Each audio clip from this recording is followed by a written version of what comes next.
세 번째는 깊은 심심함이라는 챕터입니다. 처음에 경색성 질병의 원인이 이 긍정성의 과잉에 있다고 말씀드렸었는데요. 자, 이 챕터는 긍정성 과잉에 대한 설명을 시작하고 있습니다.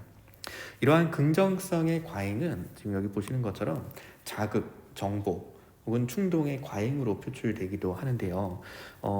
중요한 것은 그것의 결과가 결국 업무 부담의 증가로 나타나게 되는 것이라고 합니다. 그리고 그러다 보니 이렇게 과도한 업무로 인해서 우리의 어떤 뇌주의 구조라고 하는 것은 멀티태스킹이라는 기법을 나타내게 되었다라고 하는 것입니다.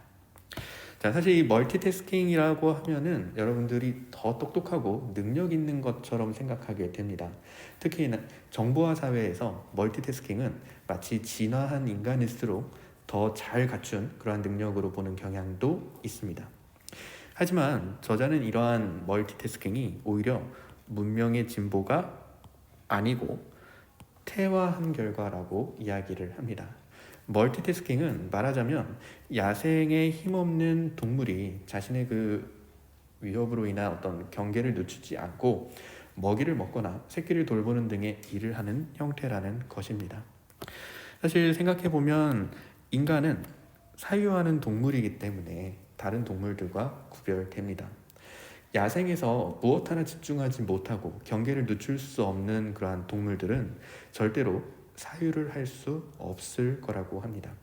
그런데 한 번에 여러 일을 동시에 수행하는 멀티태스킹을 만일 우리가 과잉 활동이라고 얘기한다면 이러한 과잉 활동 속에 있는 인간은 결코 사색을 할 수 없을 것입니다. 사색에 도달할 수 없는 인간이 되고 말 것이라는 것입니다. 네, 깊은 심심함에 대해서 다현이 학생이 쓴 글을 한번 좀 보도록 하겠습니다. 개인적으로 부재와 결핍에서 오는 막막함과 그리고 정보의 과잉에서 오는 바쁨 사이에 어떤 것이 더 나은 상태일 것인지 의문을 가지게 되었다. 저자는 깊은 심심함에서 얻을 수 있는 것이 있다고 말하는데 진정한 깊은 심심함의 상태에 대한 생각과 함께 고민해보고 싶다라고 했습니다. 그렇죠. 그 저자가 생각하고 지금 말하고 있는 깊은 심심함의 상태가 무엇인지에 대해서 차차 알아가 보도록 하겠습니다.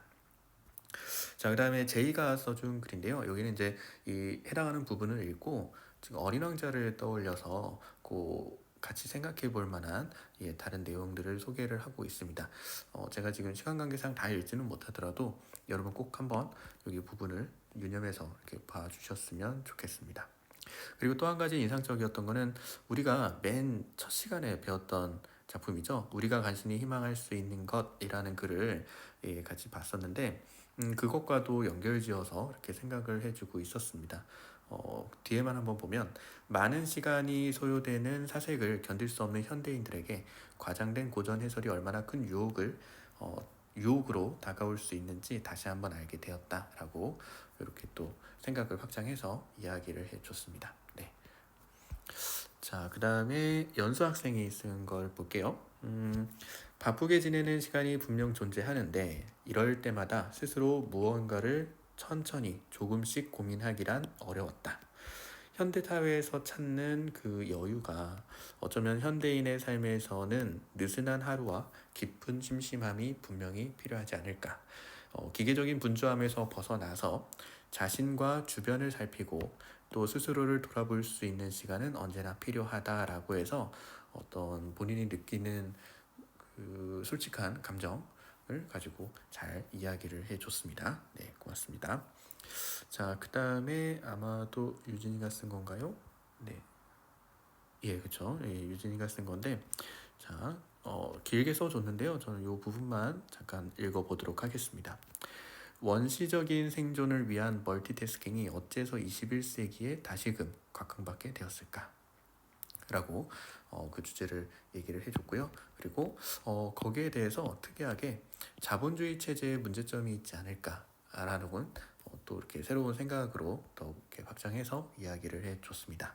네, 나머지 부분도 여러분들이 꼭 한번 읽어보셨으면 좋겠고요. 자, 다혜는 또 이렇게 썼습니다.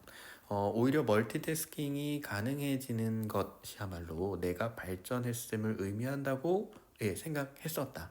예, 그러나 하지만 그렇지 않다라는 걸 이번에 알게 된 거죠. 돌이켜 보니까 자신도 심심할 때 새로운 아이디어들이 많이 떠올랐었고 또 한 번에 많은 일들을 하려고 할 때 오히려 능률이 떨어졌던 경험이 생각났다라고 해서 실제 경험을 이렇게 떠올린 걸 같이 이야기를 해줬습니다. 네, 그 다음에 서진이 학생이 써준 글인데요. 자, 앞에만 잠깐 볼게요. 멀티태스킹은 모든 기술에 통달했기에 인간이 가진 궁극의 분업이라고 생각했다.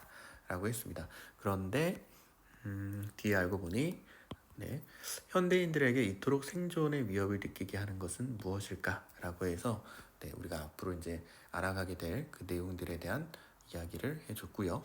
그 다음에 서에는 또 이렇게 써줬네요. 이 장을 읽고 끊임없이 무언가를 하고 있어야 불안하지 않은 나 자신을 발견할 수 있었다 라고 했습니다. 그러면서 뇌가 쉬면서 스스로 생각할 시간이 있어야 가치 있는 발상이 나올 수 있다는 생각을 하게 되었다 라고 이야기를 해줬습니다.